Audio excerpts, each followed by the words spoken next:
માનદરવાજા ખાતે લગ્ન પ્રસંગ દરમિયાન 9 વર્ષનો સાહિલ રમતા ગુમ થયો હતો. સઘન ચેકિંગ, હ્યુમન સોર્સ તપાસ, શોધખોળના કારણે બાળકને ગણતરીના કલાકોમાં શોધવામાં સફળતા મળી. સલાબતપુરાના પીઆઈ કે. ડી. જાડેજાએ બાળકને સહીસલામત શોધી માતા પિતાને મેળાપ કરાવ્યો.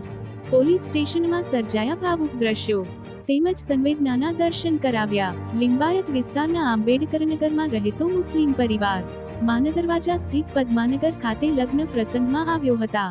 અચાનક રમતા બાળક ગુમ થયેલ હોવાથી સલાબતપુરા પોલીસ સ્ટેશનમાં ફરિયાદ કરવામાં આવી હતી.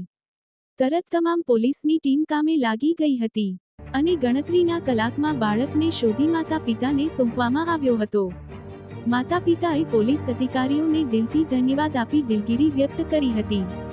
Bureau report, Surat.